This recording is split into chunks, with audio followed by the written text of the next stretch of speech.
Boys and girls, this is the Undisputed Era. Adam Cole, Kyle O'Reilly, Roderick Strong, and you're listening to Going In Raw, baby. Hey guys, this is Charlotte, and you're watching Going In Raw. Going In Raw. That sounds terrible. What's up? It's your girl, Sasha Banks, the legit boss, and you are watching Going In Raw. You like that? Hey, friendo, Steve here. And Larson. And welcome back to Going In Raw, the only pro wrestling podcast you need to be listening to right here at youtube.com/Steve and Larson, and available wherever fine podcasts can be found. Leave a rating, review, or comment if you're listening to us on one of those podcast apps. Yes. If you're watching us on YouTube, please feel free to subscribe to the channel and hit that notify bell. Yes. Make sure you always get new Going In Raw content.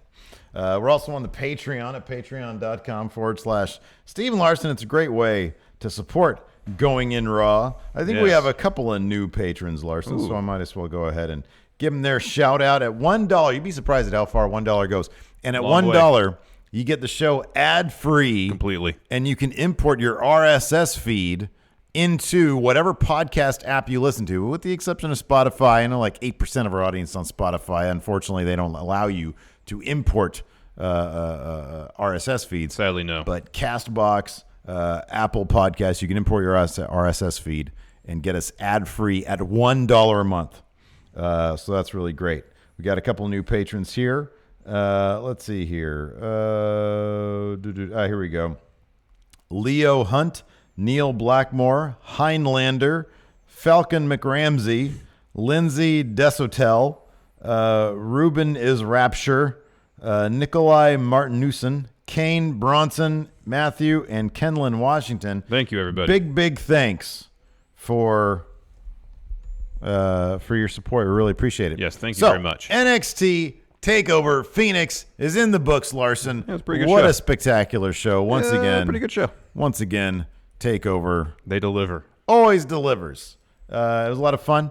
Lots of heels winning matches today. See, you won predictions. Get that out of the way. You won. Good. Congratulations. I am the best. I won. Here's the thing. I'm not eating any Cheez-Its or jelly beans until you deliver on the song you owe me. Oh, wow. Okay. So once you deliver on the things that you promised you're going to do back in, December? Then I'll shove some Cheez-Its in this feed hole. Until then, no Cheez-Its shall enter my mouth. Fair enough. I was expecting a swerve or something. This is the 1-year anniversary of Champa making his return, attacking Johnny Gargano. And I understand the symmetry of the storytelling. Now they're kind of back together in some capacity. But I thought it was just a setup for some sort of swerve. You thought the thing that is surprising about this, and that I've come to just completely realize, is that every takeover is another step, and they're not going to fast track this thing. They're not already going to get to Johnny Gargano costing Champa his title to get it back to Alistar Black. They're going to go full on for the next couple takeovers. Oh, at least. This DIY reunion, this mutually beneficial, and the thing that I love about it, is that I don't know how far is too far for Johnny Gargano. I actually kind of think that Gargano is going to be the one who takes Ciampa further than he wants to go. Maybe. When it comes to being bad guy. It's a story that is fascinating, that is enthralling, and they're taking their sweet time with it. Yeah. We talked about this very, very briefly before the camera started rolling here for the recap, because we got word in a screenshot, or a picture rather, from the event itself, what took place after the cameras went off. DIY stood at the top of the ramp, holding their titles high, and then Velveteen Dream and Ricochet. Well, I have a picture here from Jacinto Gonzalez, who was in attendance, who tweeted this picture at us, after the cameras went off in the ring, were Velveteen Dream, Ricochet, and Alistar Black. And then someone else, you read that Adam Cole was out there too, yes? Yeah, I read that Adam Cole was up on the stage. Okay. So, I mean, whether that means those three guys in the ring are going to be heading on to the main roster. Yeah, I don't know. I don't know. I think that it's funny because here's the thing. NXT obviously at this point they're still considered, the brand that you go to and then you get called up from there. Mm-hmm. Triple H has talked about this idea that NXT could be its own, legit third brand where people go and they have a career and they could be there for life. You have a guy, let's take Cassius Ono, for example, who I think both of us would love to see him go to main roster just so that he gets that. You think a main roster is sort of your graduation present. It's like you go on to the next level. Obviously, he does, and we've heard this a couple times from a couple different people. He does work in the Performance Center with new arrivals. Mm-hmm. He's probably a very, very, I don't know about needed. If you want really, really good, I hate saying needed because I think there's a lot of people there, and I think that dude deserves, in my opinion, to go to main roster so everybody can see him and he can have what makes sense. But I think he's probably a very vital tool there at the Performance Center. As sort of a coach. Oh, I think he'd be a great teacher, yeah. Oh, absolutely. I'm sure he's got a wealth of experience wrestling all over the world. They have, absolutely. And based on the interview you have with him, he just seems like a really good guy. Yeah, he seems just to love pro wrestling. So who knows if he's the type of guy who's like bugging people to go to main roster? I don't know. But with him, there is that feeling like, man, I'd really love to see him go to main roster. With Champa and Gargano, that story in particular, you understand. I am in no rush to see Champa or Gargano go to main roster. Zero. Because their story is so compelling. Mm-hmm. And if they can find a way to do that completely throughout their roster with people that they think can stick around or should stick around. Take Undisputed Era, for example. Mm-hmm. What do you call it? Senioritis. Yeah. They seem... I know Adam Cole says over and over again, we're going to be draped in gold. It seems like they're entering their lame duck period in NXT. Everybody has a lame duck period. Mm-hmm. And so if they can figure out a way so that nobody actually feels like a lame duck, and they do call-ups or they do trades with main roster as opposed to call-ups, I still think there's money to be made or there's intrigue to be had if you do straight-up trades. If Alistar Black goes to NXT and, for example, Finn Balor would be a bad example. He did plenty of time in NXT. Yeah, I don't know if it would, even if they raise the profile of NXT so much that you could think these trades, even with borderline main eventers or main eventers, would make sense. Still, I don't know if they'd want to send people who used to be in NXT back to NXT, at least in the near future. People who have like a long history of NXT, like Samoa Joe, Bob Roode, Finn Balor. The one example I provide is Seth Rollins. Yeah. Nobody. I mean, yes, he was in NXT, and at the time he had an impactful, reign there. Yeah. But it wasn't that long after he became champion that he dropped the title and with a Shield. Yeah. To see him now go to NXT because NXT is so different from when he was there. Mm-hmm. I think it'd be fantastic to see him there for like one run on Takeover. Or it makes sense for someone who was in NXT for a while but never really captured like the top prize. Mm-hmm.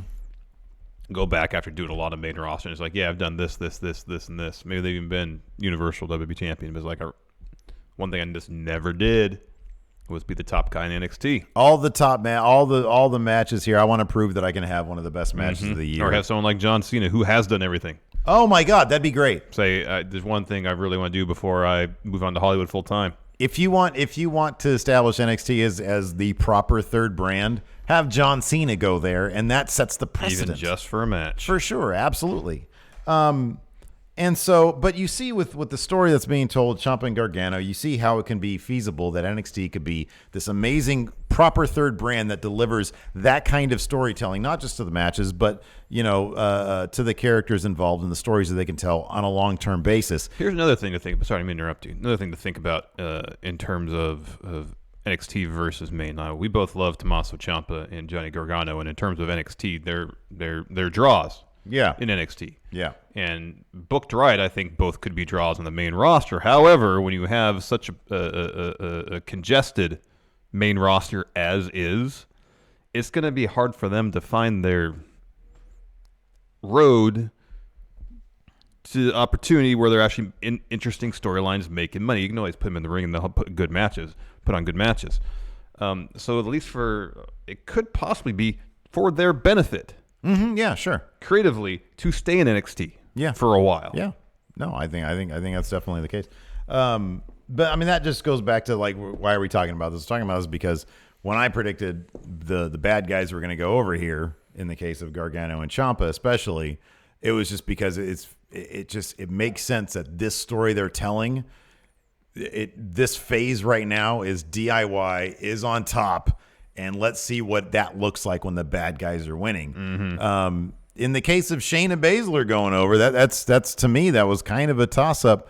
And I even said during the stream, I said, wouldn't it be kind of interesting if she actually did lose here, and then she won it back so that she could be the first three-time champion ever in NXT. I could see them wanting to give her that accolade. Now, she doesn't feel like she's got senioritis necessarily. No. But they have not developed a challenger for her that really makes any sense.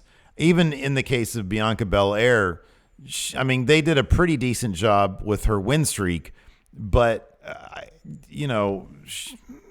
they need to be doing a better job with a couple other competitors. I feel like they did more to develop Bianca as a legitimate title contender in this match tonight than they had the entire time she won the undefeated streak. I agree. I agree. Because their undefeated streak, while impressive, was 20 matches? Yeah. And it was 20 matches against. Were there really any like other top contenders? What match does she win? It was a fatal 4-way. With who? Her, Nikki Cross, Kairi Sane, and Lacey Evans. Yeah, two of them we knew were out the door anyways. And then Kairi Sane's great. I don't know why they haven't. They sort of bungled her as well. So I don't know. But no, it was a really, really fun takeover. Mm-hmm. Lots of great matches, and I'm very fascinated to see where this. Number one, if we're gonna get, are we gonna get a lame duck session from the guys? Or I'd be surprised if Ricochet was gone this soon. I would be, and I wouldn't be. You know what I mean? I know. That dude's been ready for main roster. He didn't have to go to NXT for a while. Yeah, he didn't. He could have debuted on main roster. Honestly, a lot of guys that are well traveled who've been in the Indies for a while. I understand getting a little seasoning in NXT, just a little bit, even not even on camera, just to get used to the WWE way of working, get used to production cues, wrestling a certain way for the camera. And I don't know how much of that can just be worked at the Performance Center before debuting on main. I don't know how long that takes. But some of these guys have been working the Indies for years and years and years. They're so good. They're so talented. They can wrestle on the largest stage at any time. Even a guy like Matt Riddle, who's actually only been wrestling for, 4 years now? Yeah. Oh, he's totally ready for me. My lone concern about him was his promos. I never heard him deliver one. Yeah. And he opens his mouth, and it's just pure charm and charisma. I freaking love that guy. It's fantastic. I think he's great. The butt. Yeah, he's great.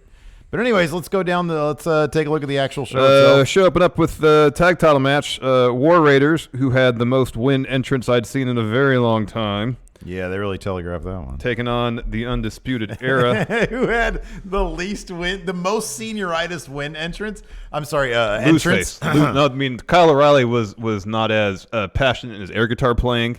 Well, the big tell was the T-shirts. Yeah, they had the hologram stickers still on their T-shirts. They still had the stickers on the T-shirts. Yeah, like they just grabbed them off the merch table and put them on before heading out to the ring. That was great. That was pretty funny. Right as the bell is about to ring to start the match, Undisputed Era attack War Raiders. They knock Hanson out of the ring. A bunch of brawling. Eventually, Ray picks up Hanson and body slams him on top of the Undisputed Era. He's standing on the apron. Mm-hmm. Undisputed Era on the floor. So many of these matches tonight, like stuff was happening, especially in the beginning parts of the matches when there wasn't a whole lot of selling going on. Mm-hmm. It was hard for me to actually pay attention to what was going on while taking notes. So my apologies for any sort of sparse note taking for the beginning part of the matches. I try to take notes for finishes because there's generally more selling involved. Hanson goes for a suicide dive. Guess what he hit? Nothing. He hit floor. That's what he hit. Yes. Ray hits an exploder type suplex on Kyle O'Reilly into Roderick Strong, knocking him off the apron. At one point, Kyle O'Reilly was looking to kick Hanson. Hanson moves. Instead, it's like a haluva kick to Roderick Strong in the corner. Yeah, Kyle O'Reilly's like, oh, no. That was rough. I don't want that to happen. He eats a pop-up power slam. Hanson hits the top rope splash. Roderick Strong comes in, breaks up the pin. Roderick Strong hits a superplex on Hanson, and then O'Reilly follows it up with a top rope knee drop, kicks out.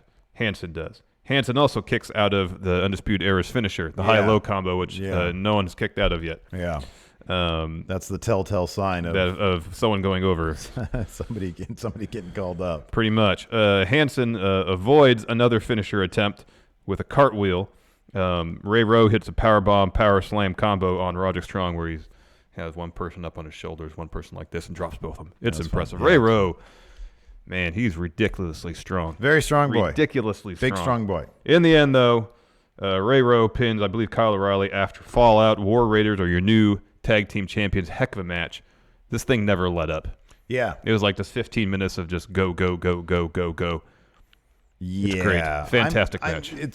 I'm kind of surprised. I'm also not really surprised that this opened because it was an exhausting match to watch. I know.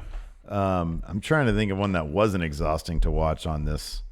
Even the Bianca Belair, Shayna Baszler match, all those chokeholds, got me exhausted. But no, that's the thing about NXT matches. They've gotten to such a rhythm at these takeovers where they are afforded the opportunity to work out the matches in advance. You know, over and over and over and over, so they get their beats right, they get the moves down.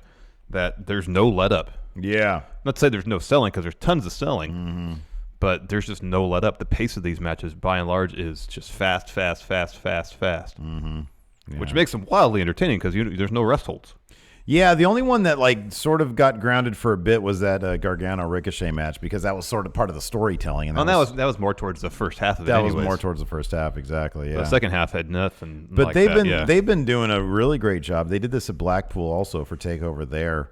Of these killer tag team matches that open shows, and it's just it's so much. Oh, fun. I think a great tag match, especially, can really get a crowd into the show. Oh yeah, and this definitely did it. And that's one thing Takeover always does is open the show with a great match that gets the crowd into it.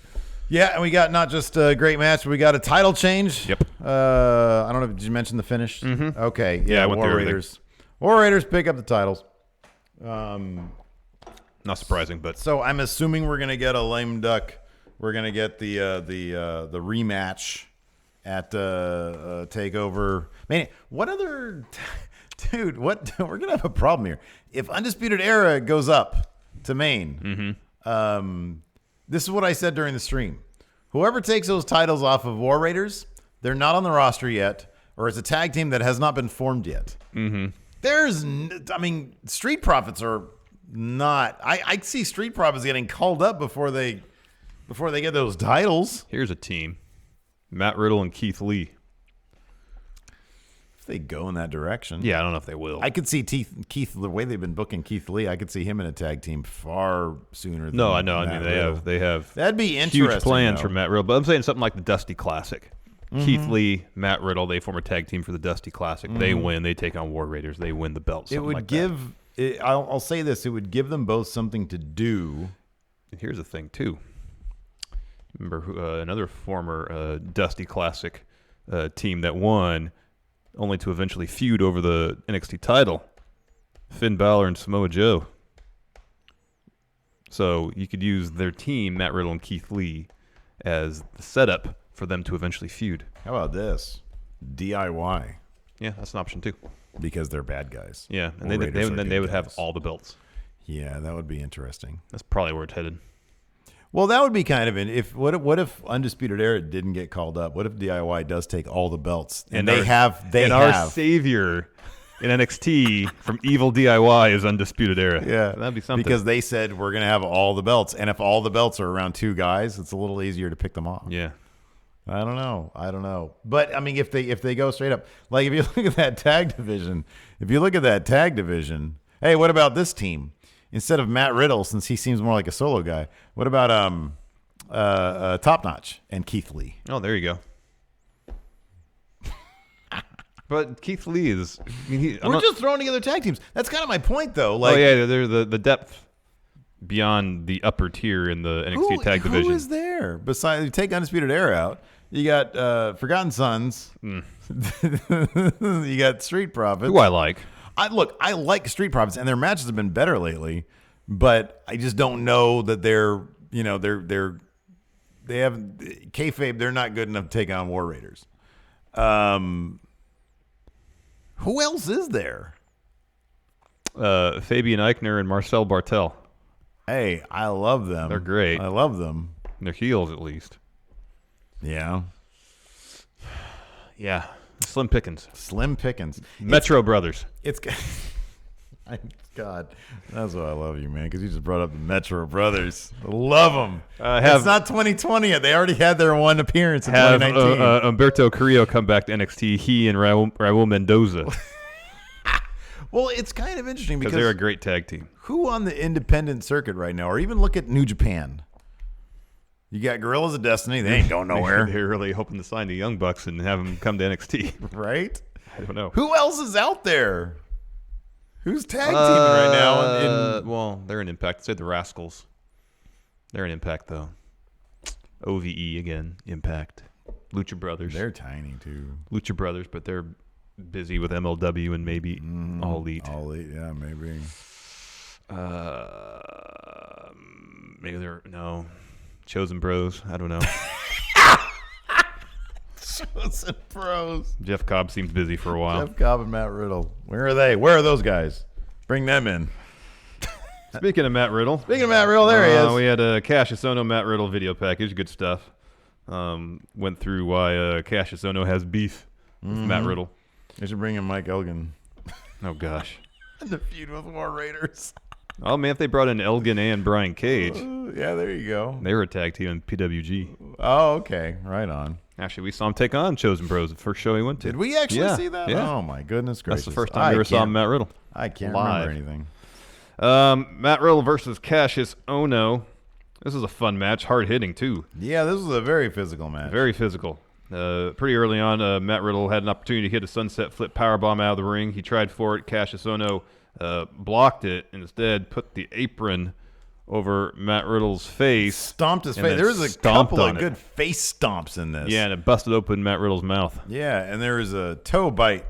Well, first, Cassius Ono was stomped on Matt Riddle's foot because Matt Riddle doesn't wear shoes to the ring. He was grinding it, yeah. And then after that, he takes his toe and starts doing like the Pete Dunne thing with twisting up and then puts it in his mouth and bites it. And then hits a sit-down powerbomb. Then he hits a moonsault. Matt Riddle kicks out. Cassius Ono hits a senton, goes for another one. Riddle reverses it into a rear naked choke. Ono escapes. Matt Riddle is working over Cassius Ono. So Matt Riddle offers a fist bump. Sorry, Cassius Ono offers a fist bump. Matt Riddle says, bro. He really didn't. But he gave him that look. I'm like, bro, really? Yeah. Grabs his arm, hits a vicious knee, picks him up, and hits a sleeper suplex that, when watching live, looked like he dropped Ono straight on his head. Oh, yeah. But they did a replay, and you said he it was on his shoulder. Like shoulder. Yeah, he so landed totally on his shoulder. Boy, that looked nasty. And then he starts dropping elbows on Cassius Ono. Forearms. Ono taps. Didn't even take a bro mission to pick up the win, but it was stiff, brutal. Even after, Ono got beat up so bad that even after they called for the bell, after Matt Riddle got off him, he was still tapping. Yeah, and somebody in the live stream said, is Ono crying? And they didn't cut back to him, so I was like, oh, man, I wanted to see how much he was selling it on his face. So, yeah, pretty definitively, Matt Riddle beats up Cassius Ono. Wouldn't surprise me if after this, maybe they had Cassius Ono take on Keith Lee again, and Keith Lee might get that win back. And then maybe Cassius Ono will teleport to the main roster. I hope so. I really do hope so. Hopefully he's in the Rumble tomorrow. I know. I really hope so. But who knows? He might just stick around and be the gatekeeper guy. Maybe. Which, hey, you'll be on TakeOver a couple times a year. And put on some really good matches. Yeah. Next up, they showed a Velveteen Dream arriving at the arena with a little entourage. A couple of lovely ladies on his arms, and a couple of looking like Hollywood party boys. And he made such a point of showing him arrive at the arena, and then later on before the main event, showing him in the crowd. I thought, well, he's got to do something. He's got to do something. And he didn't do anything during the actual show. Yeah, well, because on the go home show, I believe for TakeOver, he made his intentions clear. He wants that North American title, so I thought maybe he'd get involved in that match, which is happening next. Yeah, I know usually at TakeOvers, they don't do wonky finishes like that. Stuff. But I was like, well, what purpose is there for Velveteen Dream to be there in such a prominent fashion? I think you just answered your own question. You know, he's just, because of the fact that he is such a fixture on the show, his presence was his role. You know, like there's no need. I'm not. They don't with Shayna. They do that stuff, which still. I mean, I get that they're. I think tonight having the horsewomen come in, I thought was just kind of silly. Like you can't make the Jessamyn Duke and Marina Shaffir that hapless. Oh, totally hapless. I mean, they're cartoonishly hapless. I mean, they've given up on at least for the near future. And if the reports of Ronda maybe taking a break post-Mania are true, they pretty much just given up on the idea of booking anything towards a horsewoman versus horsewoman match. And they said, all right, well, let's really take our time with Jessamyn Duke and Marina Shaffir. Right now, they're kind of hapless henchwomen. And at a certain point, we'll do a story where they kind of turn that around. I really think that they're going to – I think that, man, I don't know. Yeah, I think you're probably right. I think they're literally just going to see. Well, let's see if, because so what we've heard on the house show circuit in NXT is that Jessamyn Duke actually has quite a bit of potential, and Marina Shaffir is lagging behind a little bit. Oh, she just has maybe more work to do. Yeah, which I mean, for some people it might never happen. Mm-hmm. So they're probably just saying, oh, let's see if this is going to happen. But so I don't know. I just didn't figure that there'd be any. I mean, the wonky stuff just takes the air out. You can do that on TV, but at Takeover, the matches are so precious these days. You know? I know. It's a rare occurrence where there's wonky, like a real wonky finish at a Takeover match. But I kind of appreciated just the sight of him. They did a thing. They cut to him in the crowd, and he's a big deal. Like so he just signed to NXT. Yeah, just having him in the crowd. It's such a special group in NXT right now. Yeah, as we saw it is. in the shot from after the camera stopped rolling. It's Yeah. such a special group that they couldn't just leave him at home. It's just there's no match for him tonight. Well, where's Adam Cole? He didn't get any sort of shine on this as Takeover. Odd that he didn't, because when Undisputed Era came out, Bobby Fish came out with him, and then no he Adam went Cole, back. but no Adam Cole. Yeah, that was weird. Yeah. I don't know. I did appreciate that, though, when Bobby Fish came out. Roderick Strong kept on, he gave fingered fist bumps to everybody. Roderick Strong moves on, and Kyle O'Reilly had a little lingering moment with his Redragon buddy, his Red Dragon friendo. Anyways, after Velveteen Dream showed up, we had a Gargano Ricochet video package, which of course meant we had Gargano versus Ricochet up next for the North American title. The first half of this match was basically, it was too fast to write anything down. There's a lot of, start out, some mat wrestling, a lot of back and forth, one-upsmanship, all setting up for the latter half of the match, which kind of kicked off where Johnny Gargano gets sent outside of the ring and takes a really stiff bump on the corner of the apron. That looked like it hurt. Yeah, it did. Because he hit his momentum, had 100% going out full speed, and did a tumble, looked like right about here where your short ribs are at, right against, or your kidneys, right against the corner of the ring, and they splat right on the mat outside. That looked like it hurt. Shortly thereafter, Ricochet hits a moonsault, standing moonsault, followed by a second rope moonsault, I believe. Johnny kicks out. Gargano goes for a Frankensteiner. Ricochet, obviously echoing or mirroring the Kota Ibushi Will Ospreay spot in the lead up to Wrestle Kingdom.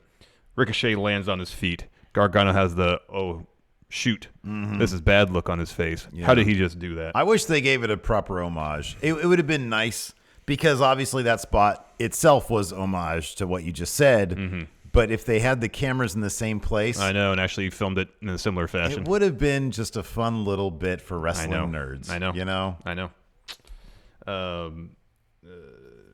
Ricochet does a flip of some fashion. Johnny catches him, locks him, and Gargano escape. Ricochet ends up tossing him, picking him up, tossing him to the turnbuckle. Ricochet goes to the top rope. We're thinking 630 to finish him off. Johnny slow roll to the opposite side of the ring.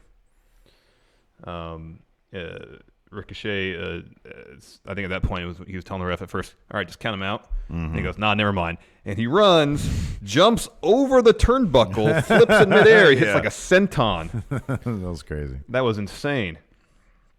Get back in the ring. He hits a springboard 450. Johnny kicks out. And then Ricochet goes for a shooting star press, misses. Johnny rolls him up. Ricochet kicks out. And then he super kicks Ricochet out of the ring. He goes for a suicide dive. Ricochet catches him as he's going for a move. Johnny gets him on his shoulders, reverse Rana. Back in the ring, he hits a slingshot DDT. Ricochet kicks out.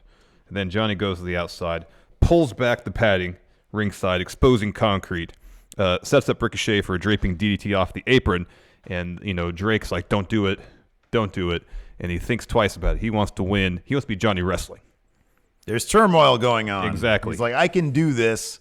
Using the skill set of Johnny Wrestling. Yeah, I don't have to fight dirty. Not evil Johnny. Yes. Back in the ring, Ricochet rolls him up, almost gets the pin. Ricochet goes to the top, misses a Phoenix Splash. Gargano hits the super kick. Shortly thereafter, Ricochet puts Johnny Gargano in. Gargano escape. Gargano gets the ropes. They're on the apron. Gargano pushes Ricochet into the ring post.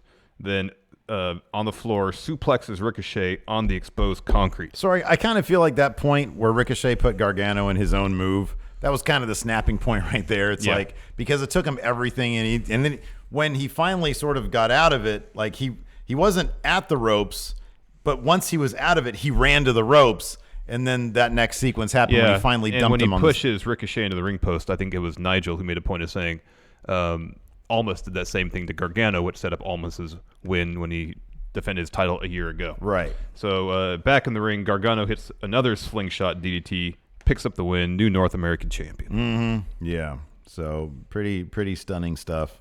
Be interesting to see where Ricochet goes from here. SmackDown.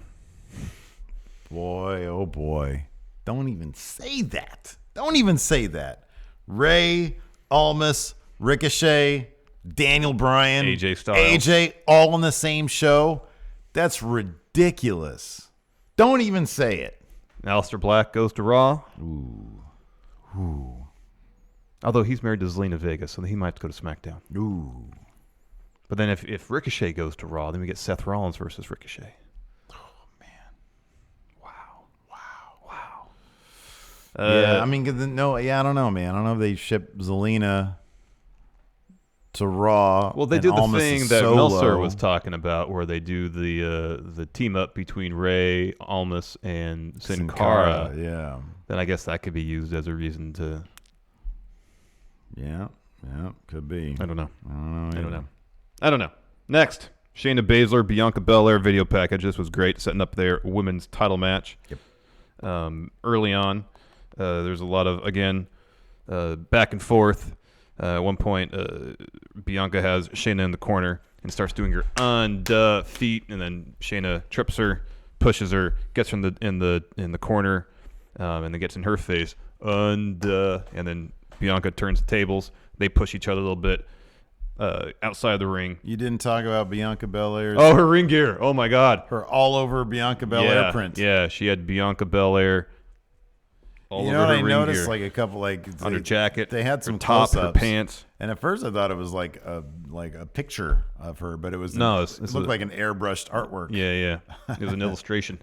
It was awesome. It was pretty great. And she had like little sequins or rhinestones on it too. Yeah, she looked fantastic. Amazing. Yeah. So Shayna uses Bianca's braid and pulls her arm first into the ring post. Mm-hmm. And from that point on, Shayna just starts working over Bianca's arm. She stomps on it like she has to countless contenders. And then she does that move in the game where she bends the arm back and slams it down violently. Yeah, exactly. And she's just working over her arm. Bianca's doing a heck of a job selling it. Eventually, though, Bianca hits a spear. Shayna kicks out. Looks like Shayna's going to get the upper hand again. Bianca uses her braid. Smack! Cuts open. Yeah, Shayna, there's like a great kidney close-up area. Yeah. on Shayna's cut, her wound from the hair. Exactly. Probably shouldn't actually be able to use that in a match, to be honest with you.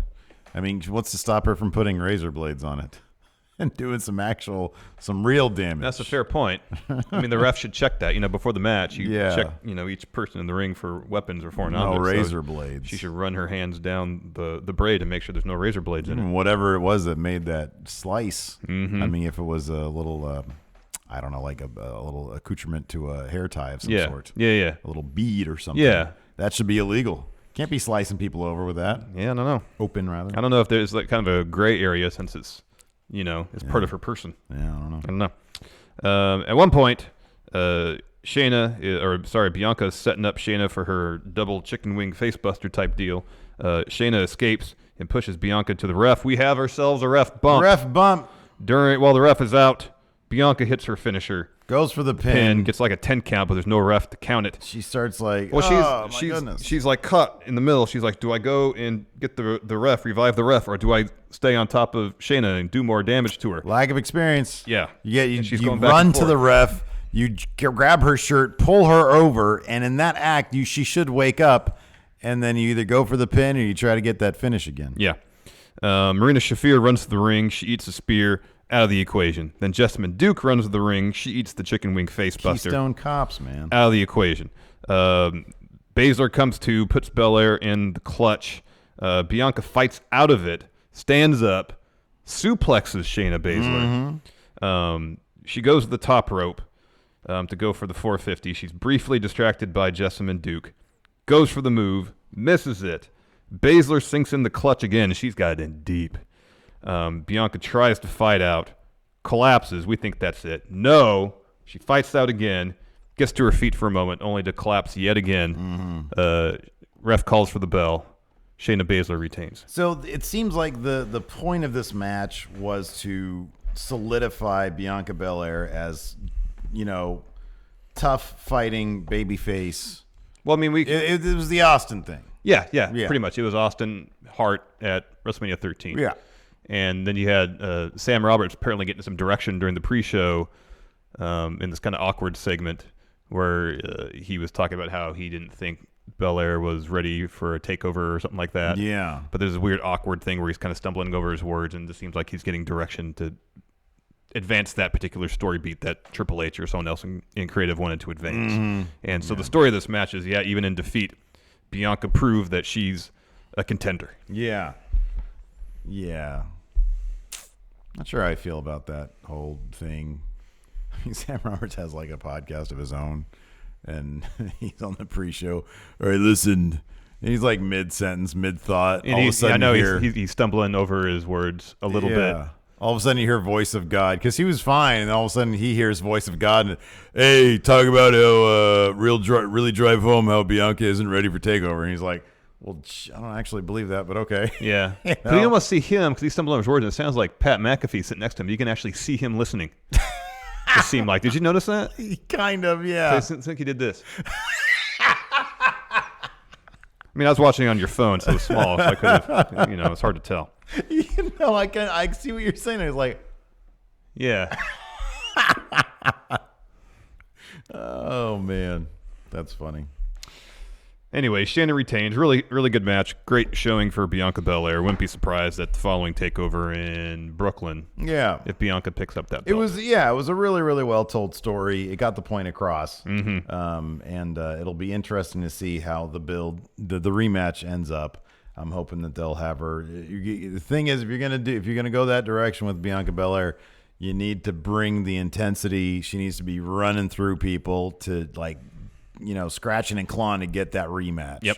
Yep. And any opportunity she has to get her hands on Shayna Baszler, she has to do it. Story-wise, it shouldn't be the kind of thing where Regal just steps in and says, "Oh, Shayna, what you did at Takeover, having your, the ref bump and the interference, that won't stand. Therefore, no, it needs to be Bianca Belair taking the initiative, fighting and taking the initiative to get that rematch." Yep. Main event time. NXT title. Oh. Alistar Black taking on Tommaso Ciampa. Talk about a really well-told story. Yeah. My knee was hurting after this. Yeah, man. Boy. Yeah. That was like the entire first third of this match was Ciampa destroying Alistar Black's right knee. Sorry. So that kind of story beat happened. There was some back and forth early on.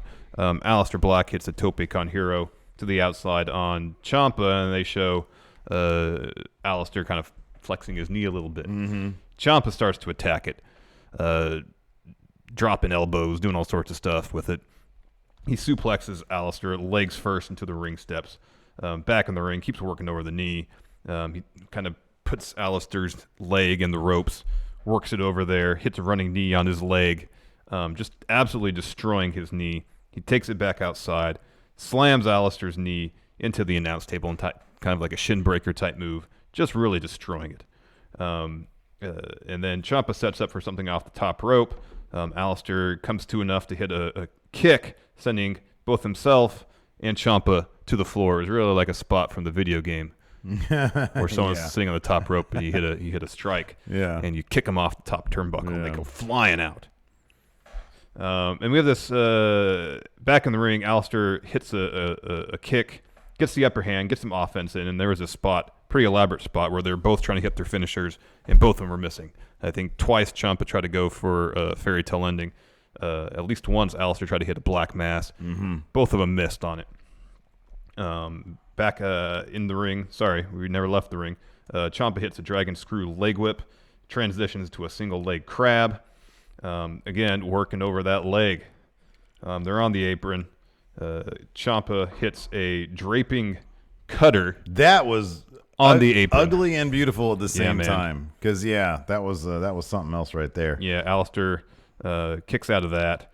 They trade some running, jumping knees. There's a spot where Alistar is in the corner. He takes his knee pad down, waiting to hit a running knee on Ciampa. Ciampa sees this, goes for a basement drop kick. Alistar evades, jumps mid-drop kick, hits a double stomp. Alistar hits a knee to the back of Tommaso Ciampa, hits a brain buster. Ciampa kicks at it too. Alistar hits a moonsault to the outside. He rolls Ciampa back in. He tries to get back in the ring. So during the announce table spot, there was water spilled. And so there's a little puddle of water. I mean a little puddle, like that. Ringside, Alistar slips in it. I don't know if this was a choreographed story beat. Yeah, it was. It was too awkward to It really was. It was too obvious, It was too obvious. So he kind of half slips in the water, looks, gets back in the ring. That distraction. That was supposed to be a distraction. Gives Ciampa enough time to hit his finisher. Yeah, Alistar kicks out, though. And then Ciampa goes out, exposes the concrete ringside.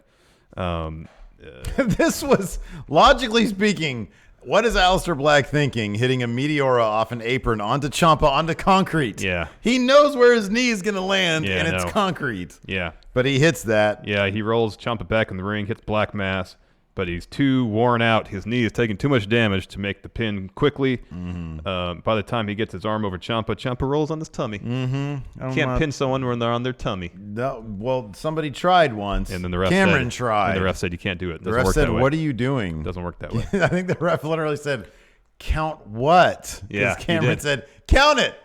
Count what? Yeah, he did.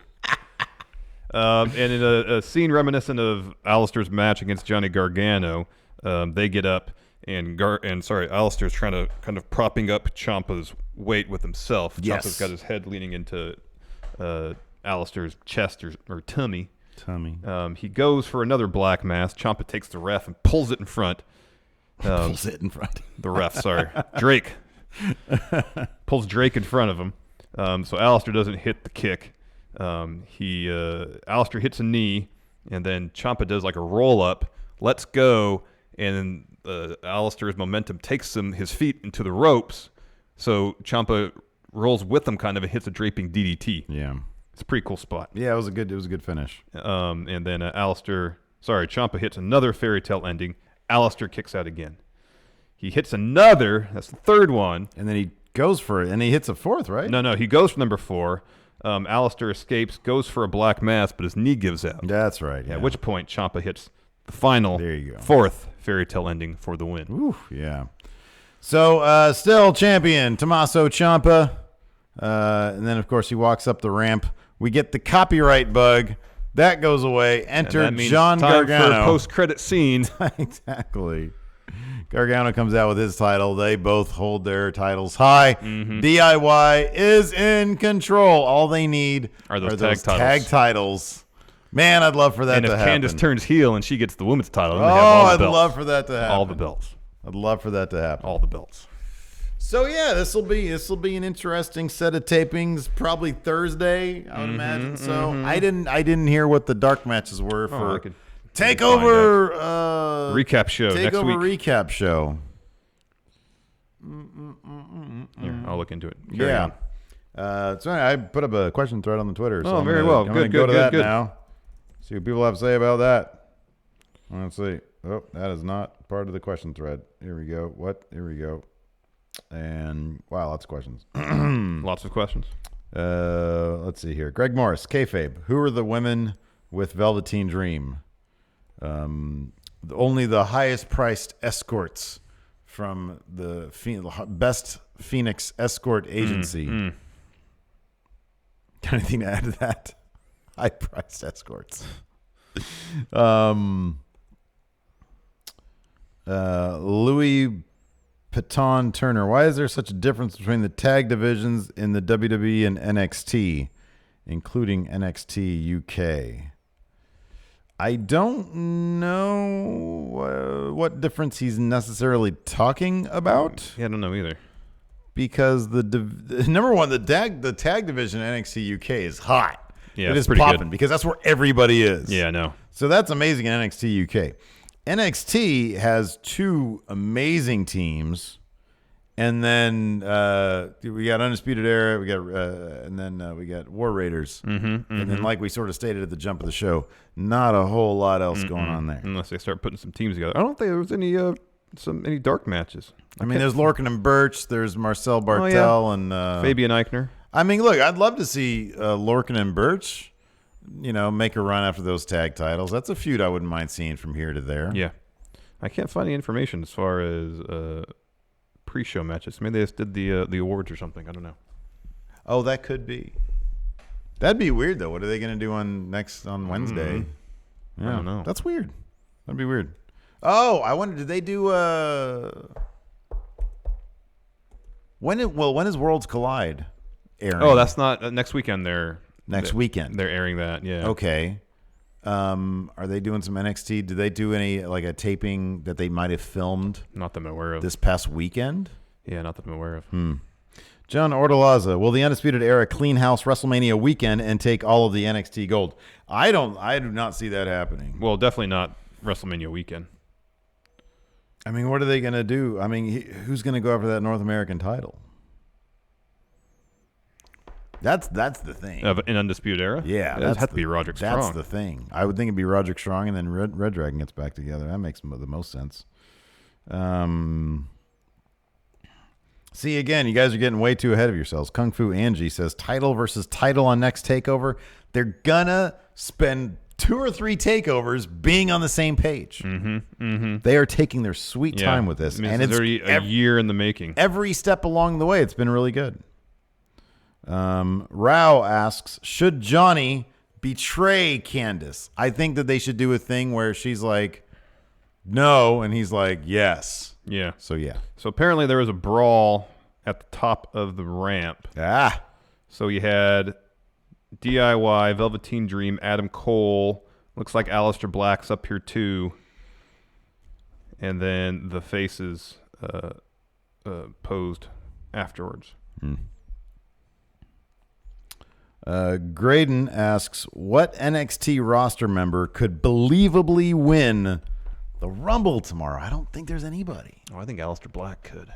Well, I mean, just let me go forward and, okay, what's he going to do? Fight Daniel Bryan? Fight Brock Lesnar. Yeah. Look, as much as I would love to see that. You think Finn Balor made a huge splash getting called from NXT? Imagine Alistar Black's in the Rumble tomorrow, wins it. All right. And faces Brock Lesnar at Mania.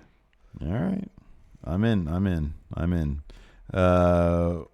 Again, Joe Gober asks, will TakeOver New York be the blow-off for a title versus title match where one of DIY goes to main? They're going to be doing this for another year. Yeah, probably. Gargano and Champa in NXT for another year, and they're going to be making the most money that anybody's ever made in NXT. Yeah. Let's see here. Okay, here we go. This is what I'm talking about here from Carl Zugi. Will Gargano go 100% Champa? That's where they have to go. Yeah. They have to go where And Gargano becomes the monster that Champa that's created. What I think. Yeah, I think you're right. He has to out Champa. Yep. If they pull that off, that's going to be one of the greatest creative feats, thank you, that ever pulled off in wrestling.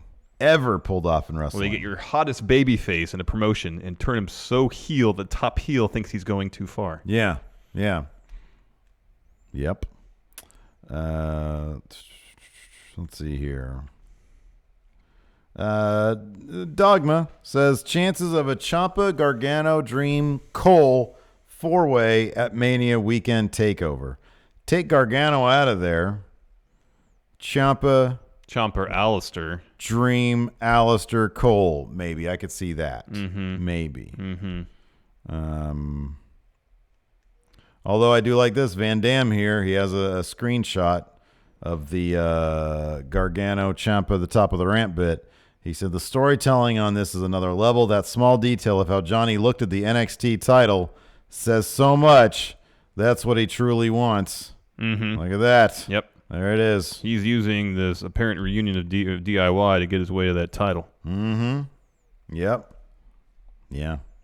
The Awesome J. New to that would be it'll be interesting. Mm-hmm. It'll be interesting.